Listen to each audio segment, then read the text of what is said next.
Bueno, lo que yo les voy a hablar de un montón de cosas en este curso y por alguna razón no funcionó esto. Vamos a hablar de patologías del sistema nervioso central y periférico. Entonces, ¿por dónde empezamos? Porque hay un montón de patologías súper interesantes. Eh, bueno, Claudia me había pedido, siempre me pide que lo mismo, entonces vamos a partir por las canalopatías, porque no tiene no hay demasiada ciencia porque vamos a partir por ahí. Me pareció interesante partir de ahí. Nos van a aparecer canalopatías en otras patologías que vamos a ir viendo. Entonces, también es más fácil si nos aparecen aquí, entonces ya podemos definir qué cosa es esto de las canalopatías. El nombre es más o menos autoexplicativo, son patologías de canales iónicos y esto empezó a estudiarse por los 90 a fines de los 80, cuando los investigadores empezaron a clonar.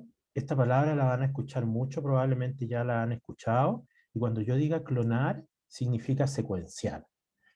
Secuenciar el gen y ponerlo en un vector de expresión. Entonces, no solamente sabemos la secuencia, sino que también podemos ponerlo en un plasmidio, que es un vector de expresión, y expresarlo en una célula, sobreexpresarlo para ver cómo funciona. Eh, ya.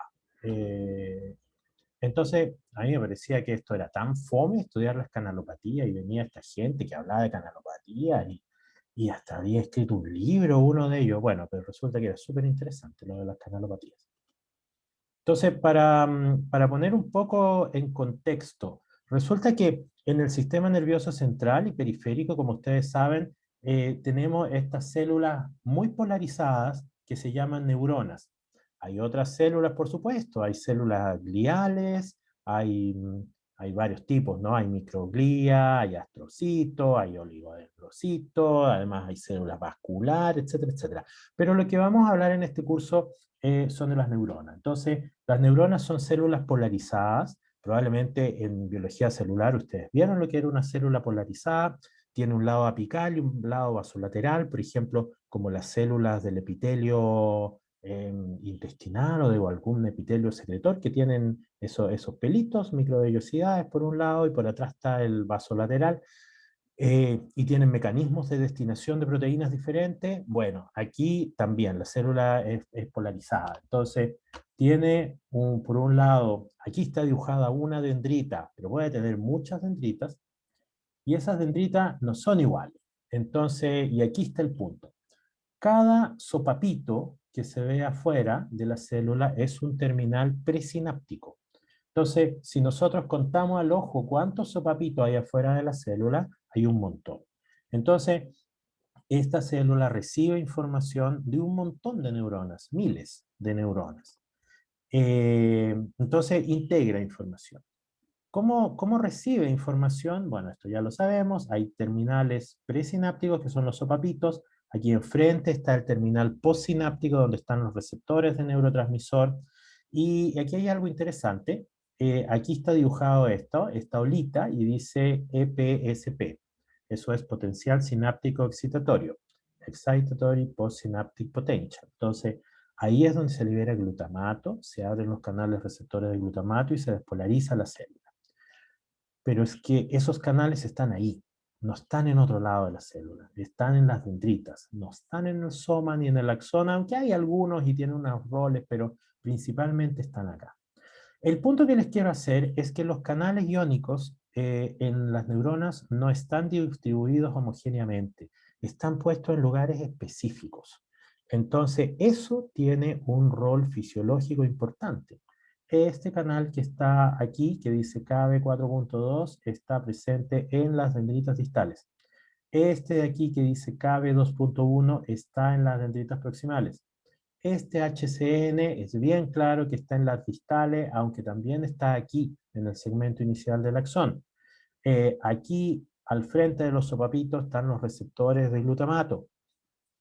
Aquí, al frente de esos sopapitos en el soma, están los receptores GABA-A. También hay en la dendrita, y son diferentes, y hay muchos tipos de esto, y vamos a hablar sobre ellos en algún momento. Aquí en el axón hay un cierto número, un cierto tipo de canales. La mayoría de los canales de sodio de la célula se encuentran en el segmento inicial. Aquí es donde se genera el potencial de acción. No es ni en la en las dendritas, ni en el soma, como quizás les han dicho. No, es en el segmento inicial del axón. Y luego los potenciales de acción se transmiten en los nodos de Rambier, se van por ahí, por el axón, y se regenera en cada nodo de Rambier. Y aquí hay un repertorio específico de canales iónicos. Y eso es lo que está dibujado en este monito, porque esto yo lo saqué de un review de nodos de Rambier, si no me equivoco. Entonces, el nodo de Rambier tiene partes, tiene un montón de partes. Esto es el nodo propiamente tal.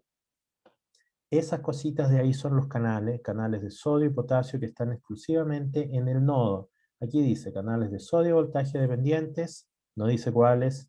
KCNQ son un tipo de canales de potasio. KB3.1B es otro tipo de canal de potasio. No tienen que aprenderse esos nombres. El punto es que hay otras regiones. Aquí está el paranodo, que es donde termina la banda de mielina. Esas rayitas se ven en la microscopía electrónica, son unos cosas como filamentosas. Y aquí en el yuxtaparanodo, al ladito, hay otros canales. Hay otros canales de potasio. Y después, en esta región que es el internodo, ahí no hay nadie. Entonces, todo esto para decirle que los canales iónicos están en lugares específicos de la célula.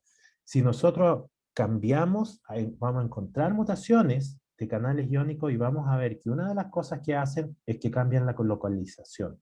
Los mueven del lugar y eso va a tener implicancia, no quiero decir fundamentales, así que voy a decir brutales en la excitabilidad de la neurona. Entonces, todo esto es para que piensen que la neurona no es como una célula cuadrada fome del hígado, como el hepatocito, que probablemente todos los lados de la membrana son iguales. Aquí no. La neurona, como ya sabemos, genera estas señales que se llaman potenciales de acción. Los potenciales de acción son estos fenómenos todo o nada que vimos en el curso de biofísica.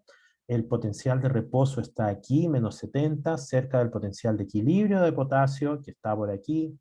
En la vida real, el potencial de reposo no es una línea recta, sino es una cosa oscilatoria, y eso nunca nos lo muestran en los libros porque da miedo.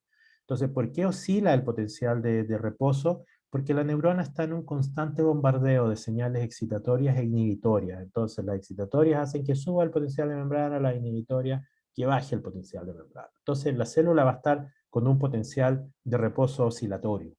Eh, Cuando el potencial de reposo cruza esa línea, que es media imaginaria, el umbral, después, si alguien quiere, podemos entrar en la definición de umbral, pero eh, es una línea, vamos a llamarla imaginaria. Entonces, si se cruza eso, se genera el potencial de acción, ya no hay vuelta atrás, porque recuerden, esto está oscilando, oscilando, sube, baja, sube, baja.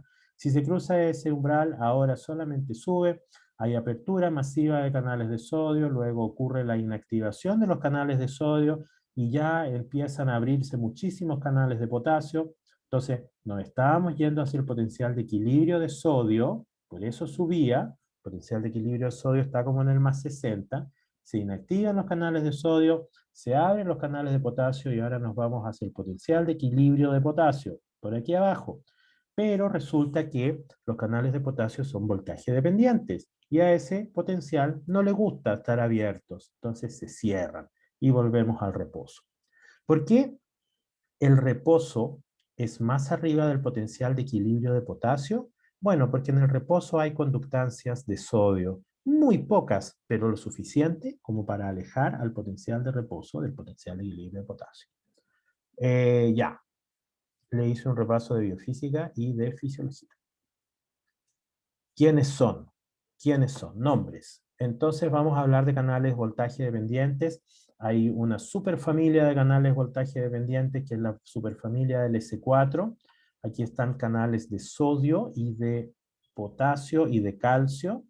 El canal de potasio es el más simple, tiene segmentos amino y carboxilo hacia el intracelular, tiene 6 segmentos de transmembrana, como vimos en biofísica. En el número 4 hay varias cargas positivas intercaladas que son parte del sensor de potencial, o sea, es la parte de la proteína que siente el cambio de voltaje de membrana y genera un movimiento. Y ese movimiento hace que el canal se abra. Y aquí, entre los segmentos 5 y 6, está esto que se llama loop, que es una horquilla que entra y sale, que forma parte de la vía de conducción. Si vemos las secuencias de canales de sodio o de calcio, resulta que esa estructura de 6 segmentos de transmembrana está repetida. Aquí está el repetido 1, repetido 2, repetido 3 y repetido 4. Entonces, ¿cómo se explicó esto? Bueno, tiene que haber habido un evento de doble duplicación génica. Entonces, pasamos de un repetido a 4 repetidos. ¿Cómo se ensambla esto en la membrana? Ya desde hace mucho, desde el momento que se clonó esto, apareció la idea de que todo esto, repeticiones, se ponían en la membrana con simetría de 4. Entonces iba a estar el primer repetido, el segundo repetido, el tercer repetido y el cuarto repetido. Todo esto fue imaginación y solamente mirando la secuencia. ¿Cómo entendemos el canal de potasio? Bueno, son 4 subunidades que se arreglan iguales. Listo. Y eso resultó así. Por supuesto, hubo que hacer muchísimos experimentos para probar esto. Pero los canales no están solamente compuestos por la unidad que forma el poro, que habitualmente se llama subunidad alfa. Ven aquí, el que hizo el dibujito le puso subunidad alfa. A esta también le puso subunidad alfa. Y a esta de calcio también le puso subunidad alfa. Los canales son complejos supramoleculares que tienen asociadas otras proteínas. Antes le llamaban proteínas auxiliares, pero de auxiliares no tienen nada, son fundamentales para que funcione el canal. Y muchas veces sin esas proteínas el canal no llega a la membrana o no tiene las mismas propiedades que el canal que nosotros encontramos en una célula de verdad. Entonces, ¿cuántas proteínas accesorias, entre comillas, tiene? Hay un montón y depende del tipo celular en que nosotros estemos estudiando. Y aquí están dibujadas solo algunas de ellas. Esto de acá se llama DPP, yo debería saber eso, DPP y un número, que son subunidades, pero para un solo canal, para cierto tipo de canal que se llama KB4. K-chip es una proteína que es subunidad solo de este KB4. Hay subunidades beta globulares que funcionan solo con ese canal y así. En el caso de los canales de sodio hay subunidades betas de la 1 a la 4. En el caso de los canales de calcio igual, pero esas betas son diferentes. Entonces, ojo ahí con los nombres. Todo esto para decirles que los canales, vamos a hablar de estos canales voltaje dependientes de esta familia del S4. Recordarles biofísica en una sola diapositiva. ¿Cómo se estudian estos canales? Porque vamos a ver mutaciones en estos canales. Entonces, ¿cómo se estudian? Bueno, aquí este es un registro en el cual se introdujo con un nanoampere. Esto probablemente es un plasmidio dentro de una célula HEC, sobreexpresa el canal y con experimentos de voltage clamp, este cuadradito de acá, cambiamos el voltaje, en este caso desde menos 120 más 20, y registramos la corriente. Cada una de esas rayitas es la corriente evocada solamente por estos canales de sodio, y igual que vimos en biofísica, y en el axón de Calamar se ve una corriente grande, negativa, que es de entrada de carga positiva, y esa corriente se va de inmediato y se devuelve aquí. Y este proceso se llama inactivación. Si lo vemos en canal único, recuerden, esto no es de un axón de Calamar, esto es una célula HEC en que se le insertó un plasmidio para que exprese este canal. Se ven esos eventos, esos saltitos, y cada saltito es la apertura de un canal. Entonces el canal está cerrado, aquí el saltito, se abre el canal, y luego llega a un estado que pareciera cerrado, pero no se abre más. Y ese es el inactivado. El inactivado es un estado, podemos llamarlo absorbente. Una vez que llega el canal ahí, la barrera energética para salir del estado inactivado es infranqueable y no podemos salir de ahí. Y en estos son trazos en el mismo experimento, es el mismo parche que se pulsa varias veces, se esperan 5 segundos entre cada vez probablemente, y aquí no se abrió. Y eso es importante, porque la apertura de los canales iónicos es un fenómeno estocástico. Sabemos cuál es la probabilidad de que se abra, pero no sabemos si en verdad se va a abrir o no. Solo sabemos una probabilidad. ¿Cómo estudiamos energéticamente esto? Bueno, igual que en biofísica, nosotros calculamos, en este caso, la fracción de los canales activados, y eso se llama probabilidad de apertura, y hay varias maneras de obtener ese valor. Lo podemos obtener de las curvas de corriente, se graficaba la conductancia, como hicimos en biofísica, o de estas curvas, no precisamente de este, pero de un experimento de canal único, uno puede calcular o medir los tiempos abiertos. Entonces, aquí es probabilidad de apertura. Ven y dibuja algo. Probabilidad de apertura. Open. Eso no es un corazoncito. Ojalá yo fuera tan diestro dibujando cosas. Es una O de probability open. Entonces, esto es una curva sigmoidea. Y esto, si ya tuvieron bioquímica, esto se parece a una micaeliana. Y es la misma idea que una micaeliana. En el eje X, energía, delta G, eso es lo que está en el eje X de la micaeliana, es una transformación de la energía, y en el eje Y, actividad. Uno puede graficar esto para la activación, que es el azulito, pero también para el proceso de inactivación. Entonces, que la probabilidad esté 1 para el proceso de inactivación significa que, acuérdense, y aquí viene el enredo, esta es probabilidad de no estar inactivado, ¿ya? Entonces, no están inactivados todos los canales, perfecto. Pero cuando es 0, es la probabilidad de no estar inactivado es 0, o sea, están todos inactivados. Ya, suficiente confusión por hoy. Podemos utilizar esta relación, que es la ecuación de Boltzmann, que nos permite sacar dos parámetros interesantes. El punto medio de la curva, entonces, ¿cómo calculamos el punto medio de la curva? Este está normalizado a 1, aquí está la mitad, me voy a ir para acá, y me voy a ir para acá, ahí está el punto medio de la curva. ¿Cómo grafico este Z? Es el número de cargas electrónicas, es la pendiente en el punto medio. Fácil y bonito. Entonces, esos dos parámetros nos van a permitir comparar canales mutantes versus canales Walter. Ya, suficiente computación por hoy. Y entonces ya recordamos todo lo que teníamos que recordar de los canales. Los canales están en lugares específicos de la célula, el proceso fisiológico es el potencial de acción, y vamos a ver este tipo de canales. Entonces, lo primero que vamos a ver son canales que están, mutaciones que tienen que ver con una patología que se llama dolor crónico. Dolor no es una patología, es un fenómeno fisiológico, pero el dolor crónico es una patología. Voy a tomar agüita.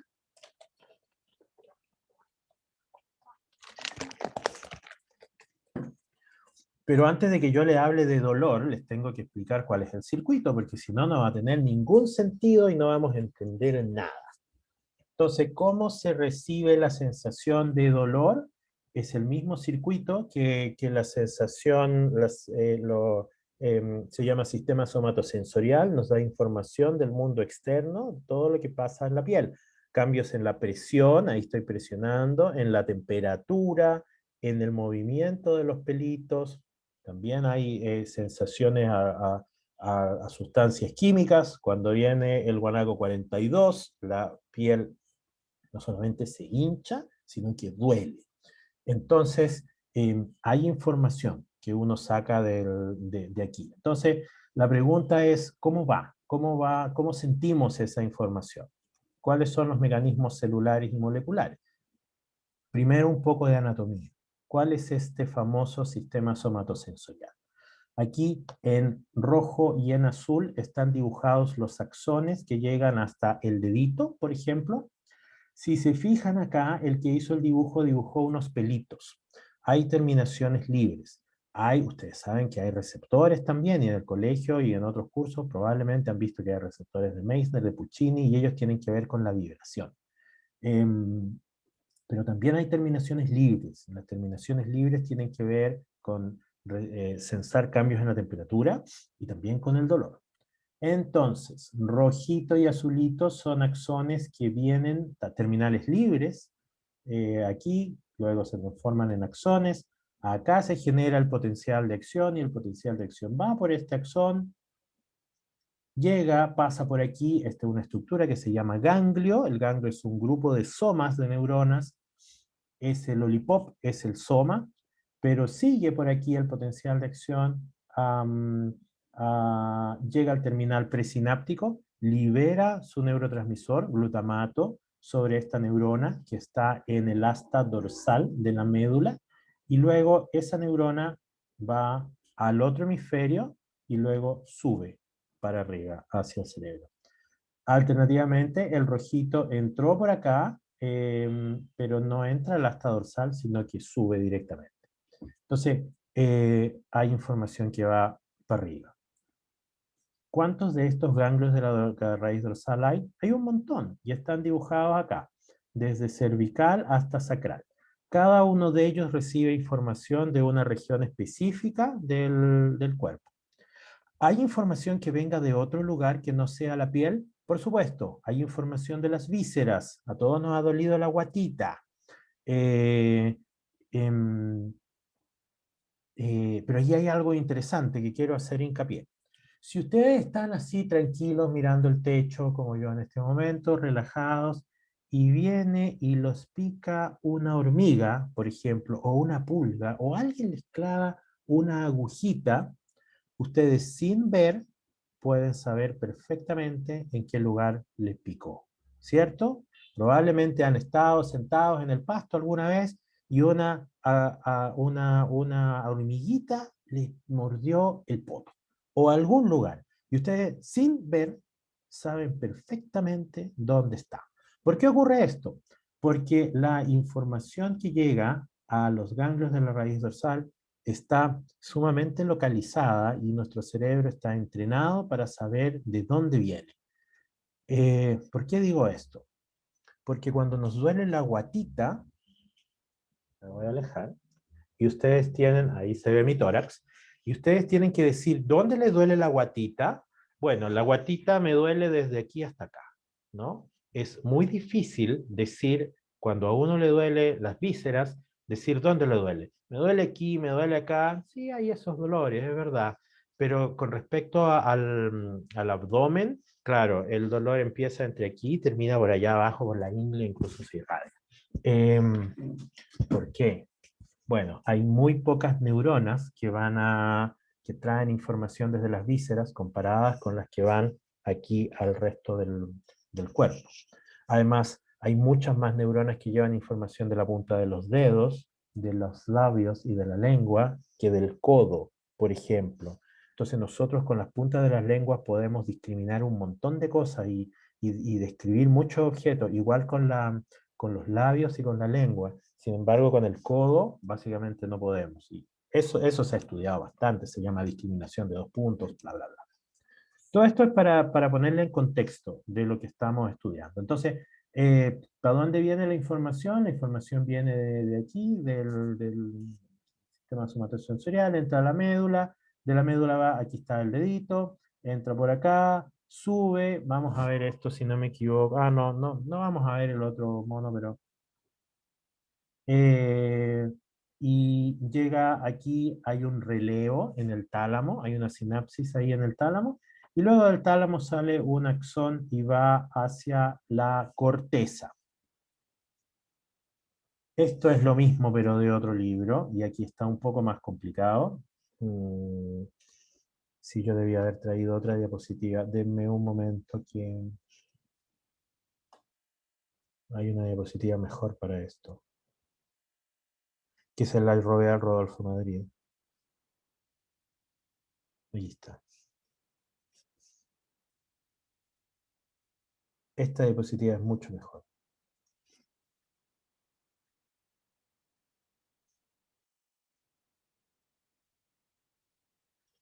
Entonces aquí viene la información de dos axones azulitos y hay un tipo de axones que lleva información del toque fino, eso se llama discriminación de dos puntos. Podemos nosotros discriminar cositas, podemos leer en braille, por ejemplo, eh, propiocepción, vibración también, pero hay otros axones que llevan información de temperatura y dolor. Entonces van por lugares diferentes. Los que entran, este azulito de acá, que entra y directamente sube, es el que está acá y se llama vía columnar dorsal, da lo mismo esos nombres. Entonces entra por aquí y va, hace una sinapsis acá la primera sinapsis está en la médula, por aquí arriba, y luego va al otro hemisferio, contralateral, y hace sinapsis en el tálamo. ¿Qué información viene? Toque, vibración, discriminación de dos puntos, propiocepción, todo lo que pasa por acá. En la otra vía, la que en este caso el rojito, que hace sinapsis de inmediato, y de inmediato se va al hemisferio contralateral, también hace sinapsis en el tálamo, ahí va otra información. Dolor, temperatura y algo de toque. Entonces, hay dos vías, y esta es la que nos va a importar, la del dolor.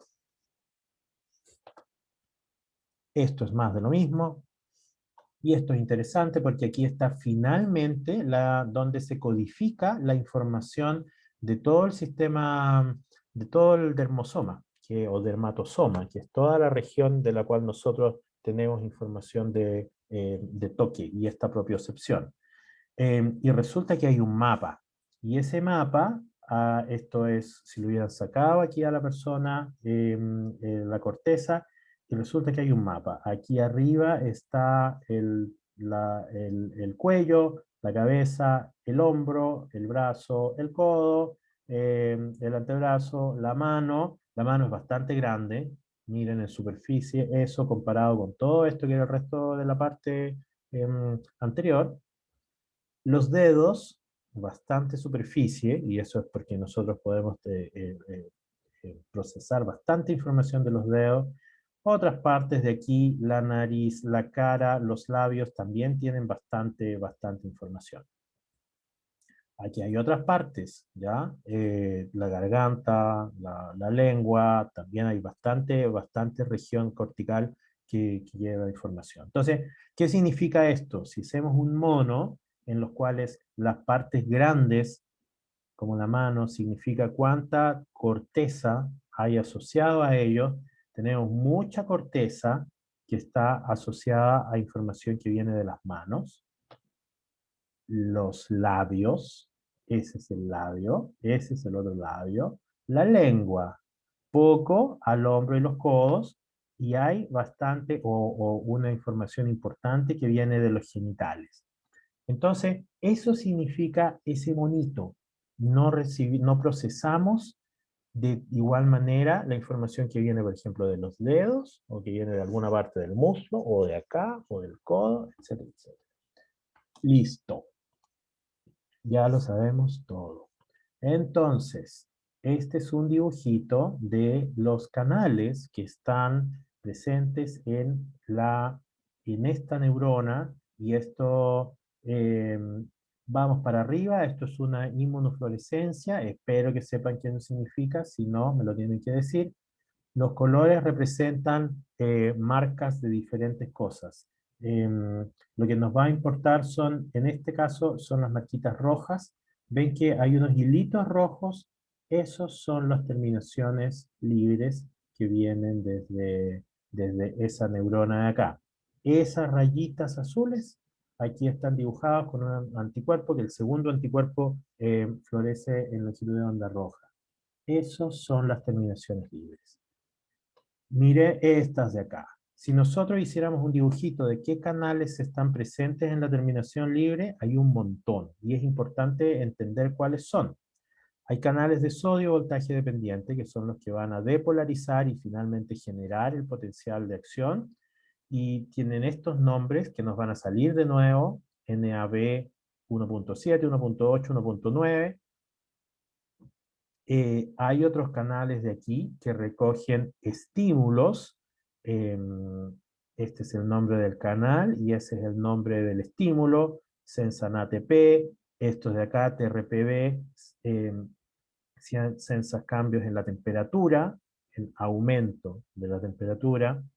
Este de aquí, TRPM8, sensa la disminución de la temperatura. Hay neuronas diferentes. Si nosotros podemos distinguir entre calor y frío con nuestra piel.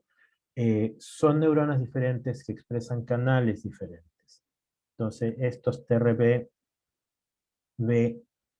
y 2 sienten aumentos, TRPM8 siente disminuciones. Como pueden ver, hay cambios en la osmolaridad, se sensan cambios en el pH, se sensan sustancias irritantes como, como la capsaicina, que es lo que está en el compuesto activo del ají. Eso se sensa aquí en la piel y eso es lo que los gases lacrimógenos y esos otros gases disuasorios usados por las policías de todo el mundo usan, esos compuestos que se llaman, se me olvidó, CD, CS, CS, son derivados químicos de capsaicina y de sus derivados y se unen a estos canales. Entonces generan toda una reacción de dolor. También generan reacciones inflamatorias. Eh, expuestos a gases lacrimógenos, hay secreción, pues hay aumento de la secreción en los ojos, también en nasal y bucal. ¿Mm? Ya, entonces todo esto es para decirles que hay un montón de información que se censa aquí. Todo eso genera depolarizaciones o hiperpolarizaciones y finalmente aquí se genera el potencial de acción. Entonces, hay cambios, hay depolarizaciones que ocurren aquí en la terminación libre y más o menos 200 micrones más allá se genera el potencial de acción. Eso significa ese dibujito. El potencial de acción corre por el axón, llega al terminal presináptico, esto es el asta dorsal, y en el asta dorsal también hay otros canales. Está ese canal de sodio amarillo, ese diamante que estaba aquí, está este otro, y aquí se liberan las vesículas con neurotransmisor. Lo que se ve en B es un corte de esta parte del ganglio. Cada pelotita de color es una neurona, es el soma de una neurona. ¿Por qué son diferentes? Porque están marcando canales diferentes. Probablemente uno sensan TRPV, que tiene que ver con el calor, y el otro sensan otro tipo de canal que no tiene que ver con cambios de temperatura. Y acá finalmente lo que se ve, esta cosa rarísima de aquí es el asta dorsal, y es para mostrarles que hay ciertos canales en esta parte del asta dorsal y hay otros canales aquí. Entonces todo esto es para mostrarles, reforzar la idea de que la célula no es una sopa en que está todo ahí dado vuelta. Esto es más de lo mismo, el sistema somatosensorial. Entonces, ¿qué nos produce dolor? Porque he hablado un poco de la cosa anatómica, pero ¿qué nos produce dolor? Viene alguien malvado y hace un corte, esto es una lesión, y se rompen células. Entonces, al romperse células ocurre el proceso inflamatorio, que Claudio me imagino que les ha hablado. Hay aumentos de un montón de cosas, bradiquinina, histamina, serotonina, prostaglandina, todo esto se llama la sopa inflamatoria.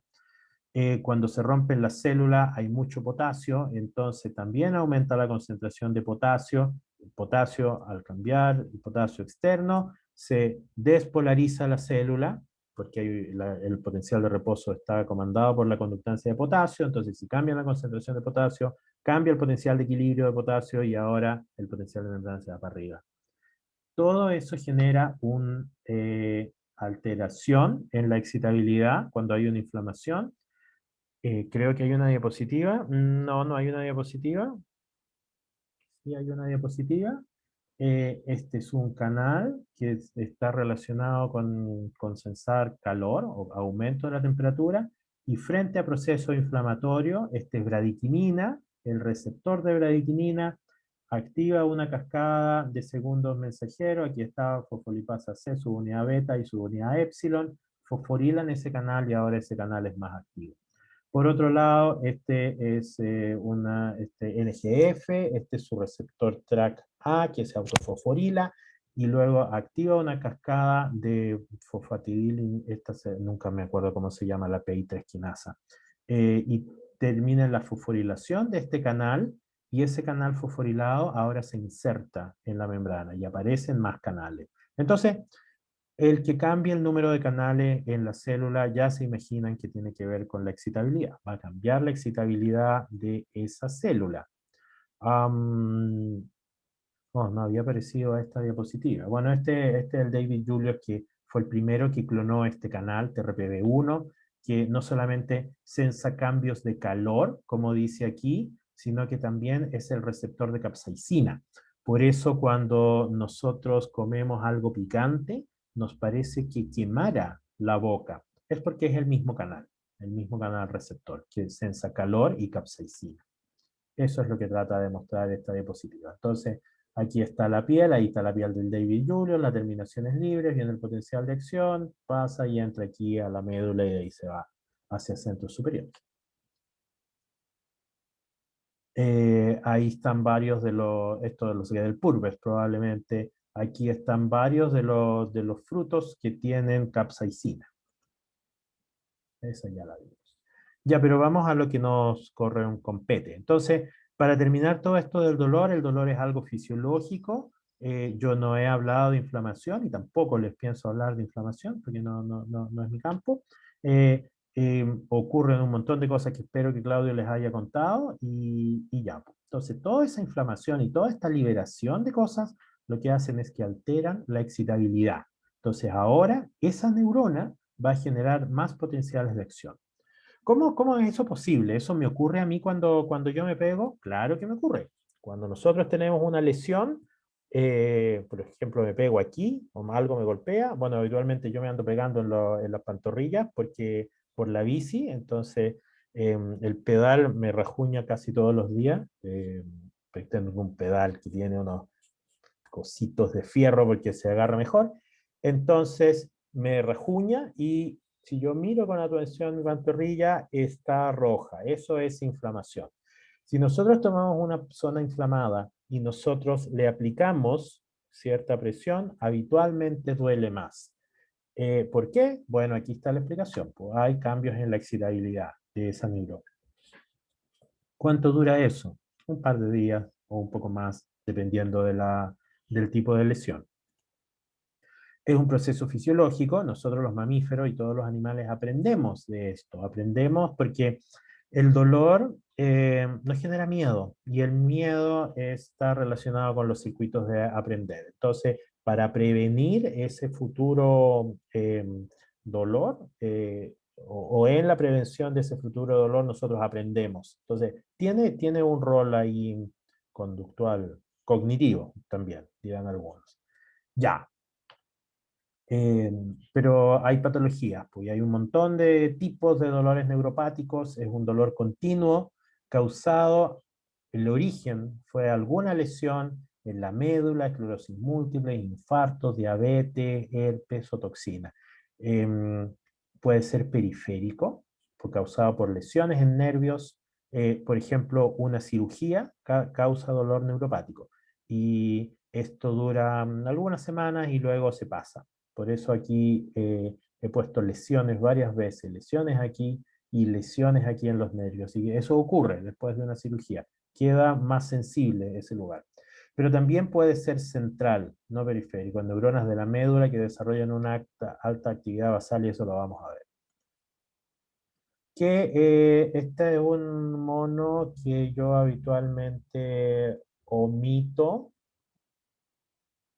Este es el dolor nociceptivo, que es el que tenemos habitualmente, dolor posoperatorio, que ojo que puede haber dolor neuropático ahí. Hay varios tipos de dolores, artritis, estos son más o menos claros. Este es el problema, el dolor neuropático iniciado o causado por una lesión primaria o disfunción del sistema nervioso, y hay varios tipos, ¿no? Y aquí hay unos nombres que al médico le hacen sentido, neuralgia postherpética, dolor neuropático bajo, neuropatías distales, etc.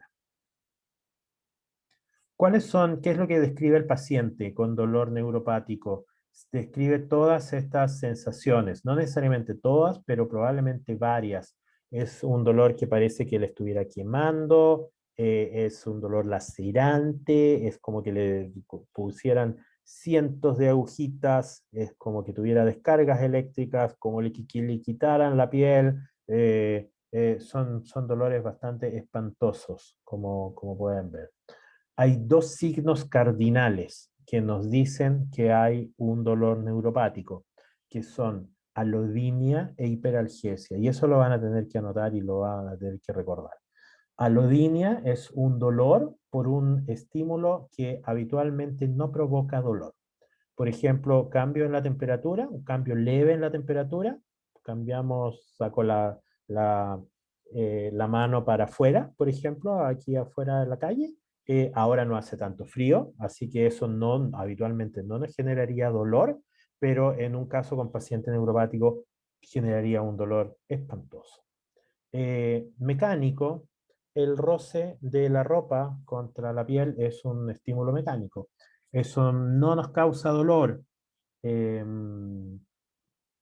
y en un paciente con dolor neuropático eso podría causar dolor. Entonces, alodinia es el dolor frente a estímulos que no evocan dolor. Hiperalgesia es una respuesta exacerbada a estímulos que dan dolor. Por ejemplo, pinchar así, pellizcar o peñiscar, nunca sé cómo se dice. Eso es algo que genera dolor. En un paciente con dolor neuropático eso sería exacerbado. Empezaría a gritar probablemente. Nosotros no gritamos, mire, no. Duele, pero nada más que eso. ¿Cuáles son los tratamientos? Bueno, esto ya les he soplado, hay diversas causas de esto, entonces no son todos los dolores neuropáticos iguales y vamos a ir a que además hay canalopatías asociadas con el dolor neuropático. Entonces, ¿cuál es el tratamiento para el dolor neuropático? No hay un tratamiento claro, no hay una píldora mágica, no es losartán como en el caso de la presión, uno puede tomar algún beta bloqueante y ya, listo, nos vamos para la casa tranquilo. No. Hay estos de aquí, se han usado parches de lidocaína. Lidocaína es lo que les pone el dentista cuando les anestesia aquí las encías. Es un anestésico local, bloquea los canales de sodio localmente. Entonces tiene un efecto, pero ese efecto se desvanece, ¿ya? Porque es un analgésico tópico, se va esto. Gabapentina fue usado como agente anticonvulsivo, es un agonista GABA, o sea, potencia del sistema inhibitorio, pero también es un bloqueador de canales de calcio. Eso funciona. Antidepresivos también funcionan y ahí no está muy claro cuál es el mecanismo de acción de los antidepresivos. Probablemente es a nivel del sistema nervioso central porque el dolor tiene un componente emocional y si uno sigue la anatomía de los axones, hay información que viene somatosensorial que va a centros que tienen que ver con el dolor, con el tálamo, y con la amígdala, que son centros en los cuales se procesa el dolor, también la corteza insular, que queda adelante. Así que probablemente ellos tienen un efecto local, central. En el caso de gabapentina, probablemente el efecto no es central, probablemente el efecto es periférico, igual que la lidocaína. Y finalmente hay opioides. Ya le voy a contestar la pregunta. Finalmente hay opioides como morfina. La morfina está actúa en el sistema de neurotransmisión de las endorfinas, que son péptidos, y ellos son inhibitorios. Entonces, lo que ocurre es que se potencia la cierta sinapsis inhibitoria.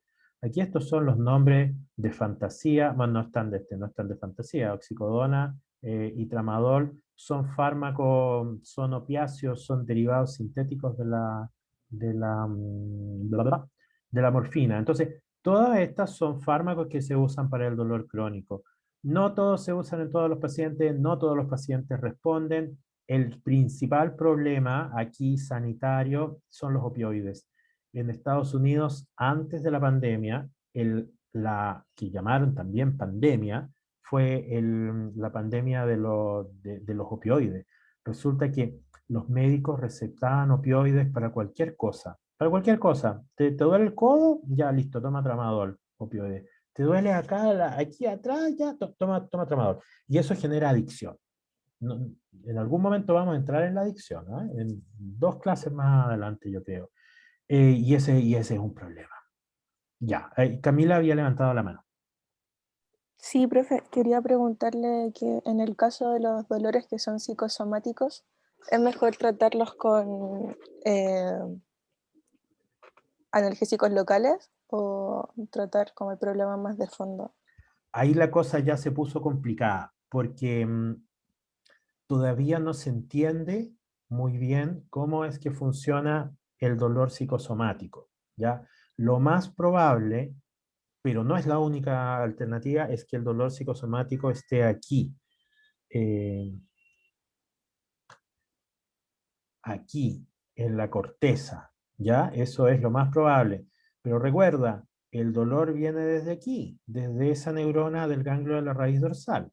Entonces, lo más probable es que sea aquí, pero no se puede descartar que haya cambios en la excitabilidad de esas neuronas. Es algo que todavía es probable que ocurra, ¿ya? Porque hay evidencia de que eso podría ocurrir.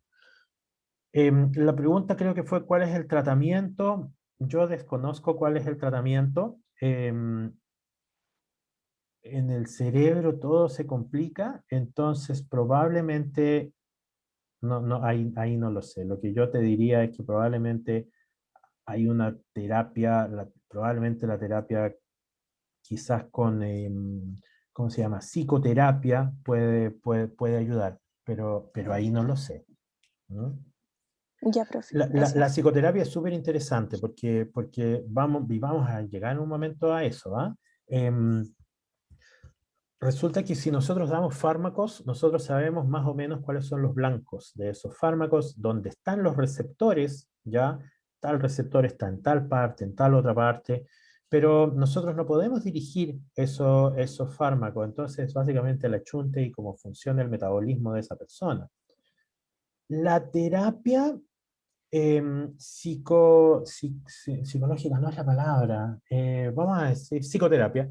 La psicoterapia lo que se supone que hace es que potencia ciertas vías sinápticas. Entonces, en la terapia lo que hace es que uno va y habla, pero no es solo que habla, sino que uno piensa y le da vuelta a las cosas. ¿Ya? Y ese darle vuelta, la hipótesis es que significa que se van activando sistemas neuronales y van habiendo fenómenos como LTP, probablemente, potenciaciones, o hay efectos sinápticos que están ocurriendo ahí y que finalmente lleva a que cambie la anatomía y haya potenciamiento o despotenciamiento de ciertos circuitos. Entonces, si antes la información se iba por este circuito, ojalá estén viendo mi carita, se iba por este circuito neuronal y porque ese era el potenciado.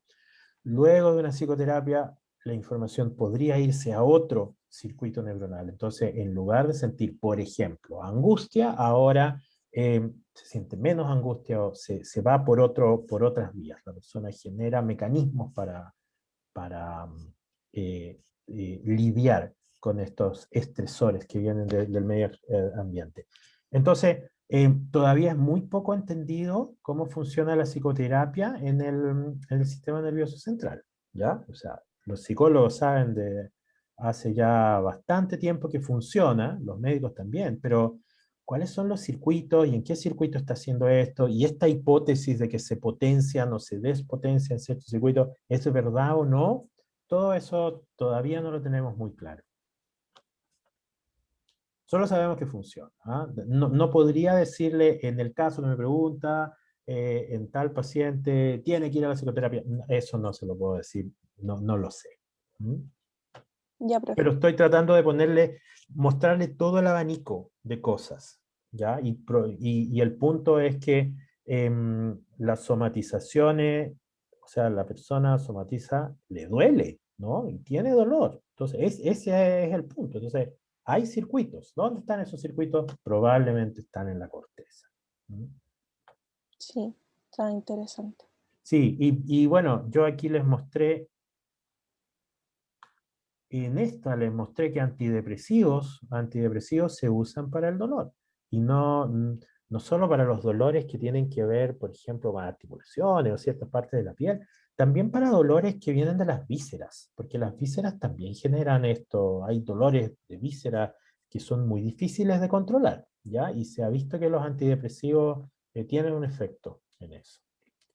Ya, nos vamos a quedar hasta acá porque ya terminó la hora y entonces no queremos que venga el rector y diga que no estamos cumpliendo el protocolo. Entonces, lo que vamos a ver la siguiente clase es... ¿dónde está? Vamos a ver un poco sobre el circuito de los voy a tratar de convencer de que en el dolor crónico hay cambios en la excitabilidad y les voy a mostrar un experimento donde se ve que hay cambios en la excitabilidad y después nos vamos a ir a algunas patologías que se han visto en canales iónicos en los terminales, en los terminales. Entonces les voy a contar lo que pasa en los terminales, pero también lo que pasa en el resto. Y ojalá nos dé el tiempo y podemos ya terminar. Y claro, vamos a hablar de varios tipos de dolores crónicos y ahí les voy a mostrar unas fotos y unos experimentos que nos van a dar algunas luces sobre las alteraciones que ocurren aquí en el dolor crónico. Eso les contaré la siguiente, que es mañana. Eso. Voy a dejar de grabar.